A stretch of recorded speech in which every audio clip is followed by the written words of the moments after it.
500 उद्योगपति इसमें शामिल होंगे, एनआरआईज होंगे, वो प्रवासी जो यहाँ भारतीय हैं लेकिन कहीं और की नागरिकता लेकर रह रहे हैं, जो प्रवासी हैं, वो यहाँ पर स्पेशली आएंगे। तो बहुत ही एक अच्छा संयोग बन रहा है, ऐतिहासिक संयोग बन रहा है।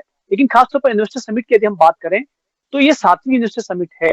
इस इन्वेस्टर समिट से क्या अपेक्षाएं हैं, जो पहले समिट हुई हैं उनसे मध्य प्रदेश को क्या हासिल हुआ है और क्या हमें उम्मीदें करनी चाहिए और किस तरह से की जानी चाहिए। इस पर बातचीत करने के लिए हमारे साथ में मौजूद हैं नीलेश त्रिवेदी जी, जो हम आपको बता दें असिस्टेंट डायरेक्टर हैं ब्रांच तुरा मेघालय के। नीलेश जी, बहुत स्वागत है आपका।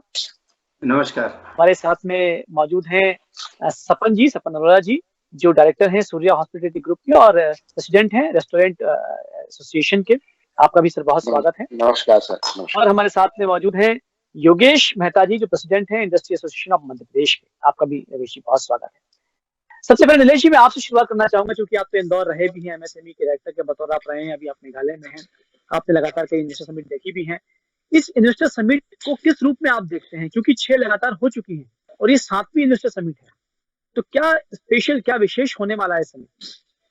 देखिए, ये जो इन्वेस्टर समिट है, ये अभी एक all together different atmosphere country में बना हुआ है, क्योंकि सेंट्रल गवर्नमेंट की बहुत सारी सब्सिडीज स्कीम्स, जिससे कि एफडीआई ज्यादा से ज्यादा आकर्षित होगा, और साथ में लोकल फॉर वोकल प्रोडक्ट्स, कि हम लोग जो हमारे जीआई प्रोडक्ट हैं, कि महेश्वरी साड़ी है, चंदेरी साड़ी है, बाग प्रिंट है ना, रतलामी सेव है, तो इसको हमको लेके ग्लोबल होना बहुत जरूरी है। और हमारे पास एक क्वालिटी इंफ्रास्ट्रक्चर यदि हम देखें तो आज 45 यूनिवर्सिटीज हैं एमपी में, और 1 लाख टेक्निकल मैन पावर और टोटल मैन पावर निकलता है।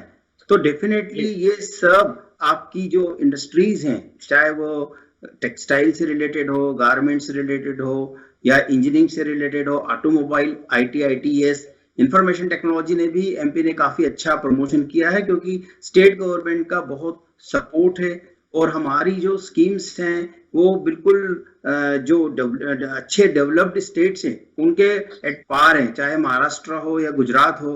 और अब यूपी भी अपने एमपी की पॉलिसी के अकॉर्डिंगली सब्सिडीज और कंसेशन देने लगा। तो इसमें एक माहौल बनेगा, एमएसएमई सेक्टर को इससे प्रमोशन मिलेगा, और एमएसएमई सेक्टर यदि ग्रोन अप होगा, क्योंकि आज की तारीख में 96% इंडस्ट्रीज एमएसएमई सेक्टर से आती है। ये मोस्ट वाइब्रेंट और डायनामिक सेक्टर है इंडियन इकोनॉमी का। जी। तो इसमें लगता है कि आत्मनिर्भर भारत के लिए भी ये बहुत महत्वपूर्ण कदम है, आत्मनिर्भर भारत बनने की दिशा में भी जो है ये अच्छा इन्वेस्टर समिट निश्चित रूप से ये हम ग्लोबल चैंपियन बनेंगे नेक्स्ट 2 to 5 ईयर्स में, जिसमें गवर्नमेंट का सपोर्ट, स्टेट गवर्नमेंट का सपोर्ट, और सबसे इम्पोर्टेंट है कि प्राइवेट एंटरप्रेन्योर्स खुद आगे आके अपने यूनिट्स में एक्सपांशन कर रहे हैं, टेक्नोलॉजी का अपग्रेडेशन कर रहे हैं, जो कि अल्टीमेटली उनकी क्वालिटी को और प्रॉफिटेबिलिटी को इंक्रीज करेगा। जी, सपन जी, क्या लगता है, हम अगर ओवरऑल बात करें तो इस इन्वेस्टर समिट को आप किस रूप में देखते हैं? सर, मैं इस इन्वेस्टर समिट को बहुत पॉजिटिव वे में ले रहा हूँ, बिकॉज इसमें स्पेशली लास्ट बार, पिछले 2 बार से टूरिज्म के ऊपर बहुत कहना चाहिए बहुत अच्छे पैकेजेस निकाले गए, बहुत अच्छी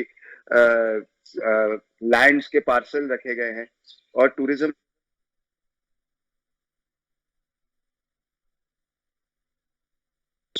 टूरिज्म को लेकर इसमें बहुत सबमिट में। सो मैं इसको बहुत पॉजिटिव वे में देखता हूँ।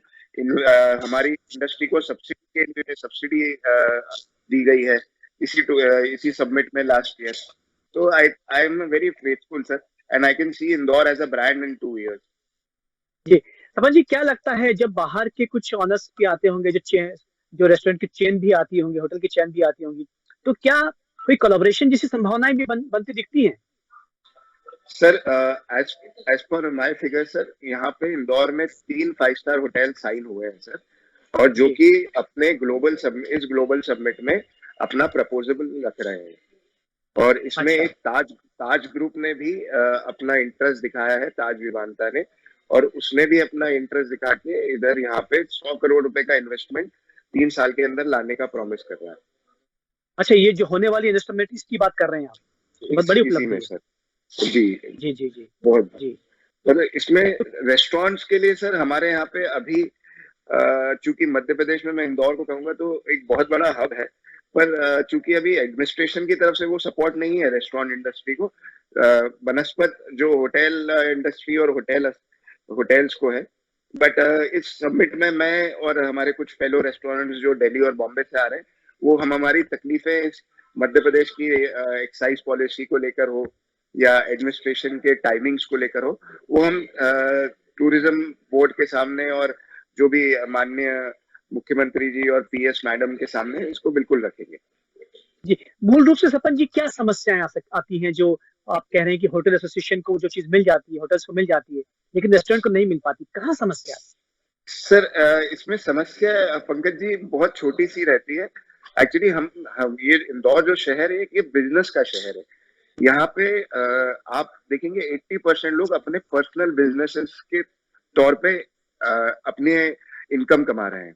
अब कोई भी बिजनेसमैन 8 साढ़े 8 बजे तक अपना बिजनेस बंद करके घर जाएगा, फ्रेशन अप होगा, परिवार को लेगा, बच्चों को लेगा या दोस्तों को लेके 9:30 या 9:45 बजे तक एक इंदौर की आज की ट्रैफिक कंडीशंस को देखते हुए वो कहीं भी पहुंचेगा।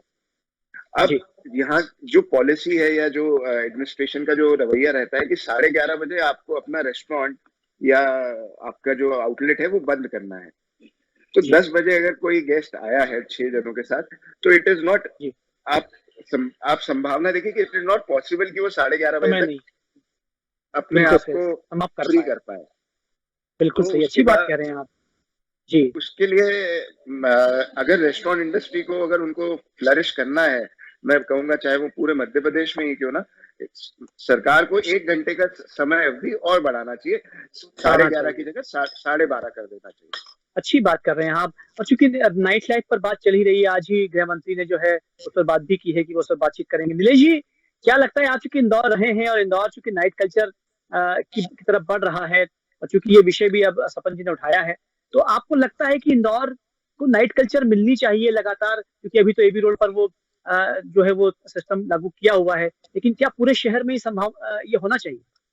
देखिए, ये जो टाइम पर बंद करने का है, 11:30 बजे बंद करने का है, ये एडमिनिस्ट्रेशन और पुलिस मिलकर इस पर निर्णय लेते हैं, तो मेरे हिसाब से वही सबसे उपयुक्त रहेंगे इस पर जवाब देने के लिए। और जहां तक मेरा सवाल है कि भाई यदि हम आईटी इंडस्ट्रीज को यदि डेवलप करना चाहते हैं, तो आईटीएस में तो 24 आवर्स ओपन, मतलब नाइट में तो ओपन ही रहना चाहिए। तो जैसा भी स्टार्ट हुआ है तो कुछ और एरियाज में भी करें, पर प्रॉपर सिक्योरिटी ये सबसे इम्पोर्टेंट है।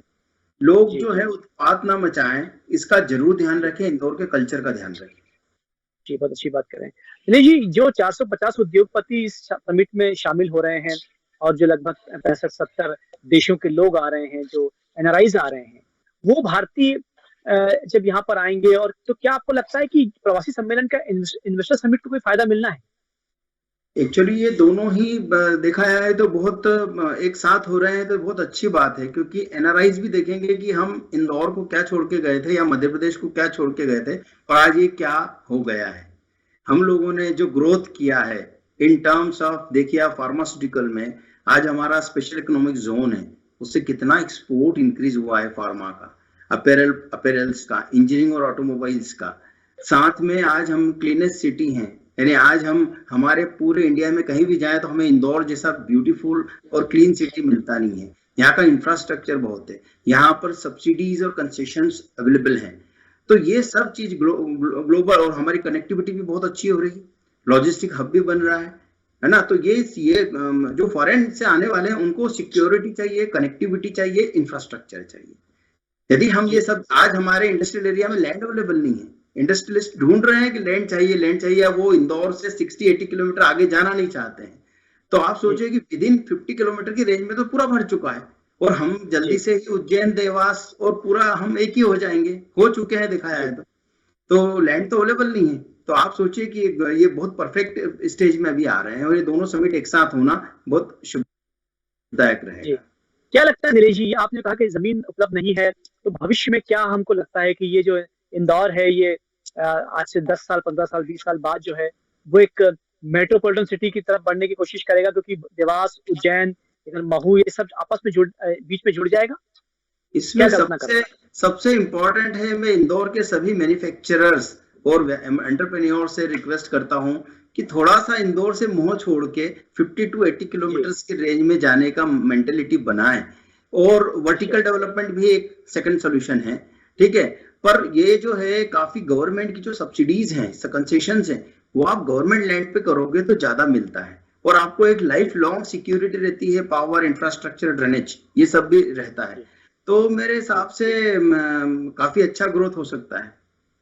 जी सपन जी, जो अभी तक 6 इन्वेस्टर समिट हुई हैं, इससे क्या लाभ अगर हम बात करें कि इससे कोई लाभ अगर मध्य प्रदेश को हुआ हो या आपके एसोसिएशन को हुआ हो या किसी और रूप में हुआ, आपको लगता है कि ये जो 6 हुई हैं ये फ्रूटफुल रही हैं? नीलेश जी, अगर हम मेघालय की आप बात करें, आप मेघालय में वहां पर हैं, क्या कंपेयर करते हैं? अगर आप वहां पे हैं, आप इंदौर भी रहे हैं, क्या अंतर पाते हैं इंडस्ट्री अप्रोच में, वहां की सरकार के अप्रोच में? एक्चुअली अब सपन जी का आवाज आ गया शायद पे, वो सपन जी आवाज सुन पा रहे हैं आप? जी मैं सुन पा रहा हूँ सर। जी सपन जी बोलिए। तो अभी तक जो 6 इन्वेस्टर समिट हुई हैं, उससे क्या लाभ हमें हासिल हुआ है? सर मैं आपको ज्यादा दूर की तो नहीं, लास्ट समिट के बारे में बताता हूँ। एक सेशन हुआ था टूरिज्म डिपार्टमेंट का, जिसमें उन्होंने 36 लैंड बैंक्स को लीज आउट करने के लिए और 24 हेरिटेज प्रॉपर्टी जो कि पूरे मध्य प्रदेश में, जिसमें से भोपाल आ गया, आपका बांधवगढ़ आ गया, झाबुआ आ गया, ऐसी 36 प्रॉपर्टीज और 24 हेरिटेज प्रॉपर्टीज को इन्होंने 30 इयर्स से लेकर 90 इयर्स तक के लिए बहुत ही रीजनेबल रेट में लीज आउट करने का ऑप्शन निकाला था, जिसमें से मैं समझता हूं अभी तक सर 50% ऐसे चंक्स लीज आउट हो चुके हैं। और जो रिमेनिंग है, चूंकि कोविड ने 2 साल हमारी इंडस्ट्री को बहुत नुकसान पहुंचाया और कोविड में सबसे ज्यादा टूरिज्म और होटल्स ही सबसे ज्यादा इफेक्ट हुए, तो अब लोगों की हिम्मत, अब इन्वेस्टर्स की हिम्मत या अब होटल ओनर्स की हिम्मत बन रही है कि वापस से उस एक नया इन्वेस्टमेंट के रूप में कुछ नया काम करने की। तो इसमें हमारे को सब्सिडी भी इसी समिट में हमारे को अनाउंस हुई थी, 15% की एक सब्सिडी हमारे लिए अनाउंस करी गई थी टूरिज्म डिपार्टमेंट ने। तो ऐसा नहीं है सर, इस ग्लोबल समिट से हमारी इंडस्ट्री का भला तो बहुत हुआ है। और अच्छी बात है। इसका मतलब 7वीं जो होने जा रही है, इससे और ज्यादा ग्रोथ मिलनी है, क्योंकि 2 साल कोरोना काल के हो गए हैं, उसके बाद नया उत्साह है। इंडस्ट्रीज भी जो है वो चाहेंगे कि कहीं ना कहीं मध्य प्रदेश को, देश को इसका लाभ मिले, जो बाहर के जो लोग हैं। Sir we are very hopeful कि कुछ ना कुछ नया हमारी इंडस्ट्री को सरकार देगी और ये 2 साल का जो एक नुकसान कह लीजिए, जो इतना बड़ा सेटबैक हुआ है, उसके लिए हमारे को सपोर्ट करेगी। कुछ मुद्दे हमने सीएम साहब के नॉलेज में बाय रिटर्न कम्युनिकेशन भी उनको भेजे हैं, तो आई थिंक ये सब चर्चाएं समिट में आपको देखने को मिलेंगी सर। बहुत अच्छी बात है। नीलेश जी, क्या लगता है आपको, ये जो 2 साल कोरोना काल के हुए हैं, क्या इससे इंडस्ट्री को क्या नुकसान पहुंचा है? और इसको अगर हम रिलेट करें इस इन्वेस्टर समिट से, तो हम किस रूप में देखते हैं?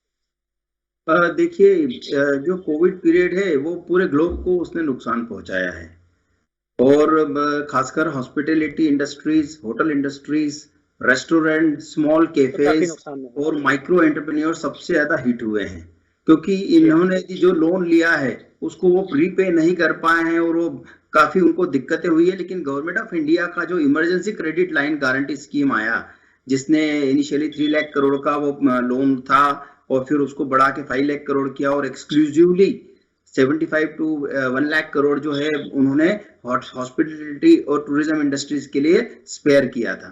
तो इन सब कारणों से ये थोड़े से हो गए हैं और अभी उसका एनपीए भी बहुत कम आया है। टोटल जितना भी लोन डिसबर्स हुआ है केवल 17% अभी एनपीए में जा रहा है, तो रिमेनिंग सब इंस्टॉलमेंट टाइम से जा रही है। अब इकोनॉमी की ग्रोथ आप जीएसटी कलेक्शन से देख लीजिए, आप कितना अच्छा जीएसटी कलेक्शन हो रहा है और साथ में हमारा प्रोडक्शन, हम लोग नए नए टेक्नोलॉजीज एरिया में भी आ गए हैं। वैक्सीन के अलावा पीपीई किट इसका एग्जाम्पल ही था। इसके अलावा मेक इन इंडिया से हम कई डिफेंस इंडस्ट्रीज में आत्मनिर्भर हो गए हैं। तो आने वाले टाइम में हम फार्मास्यूटिकल का हमारा जो मेन टारगेट है कि हम रॉ मटेरियल, अभी हमारा 60 to 65% इंपोर्ट होता है चाइना से।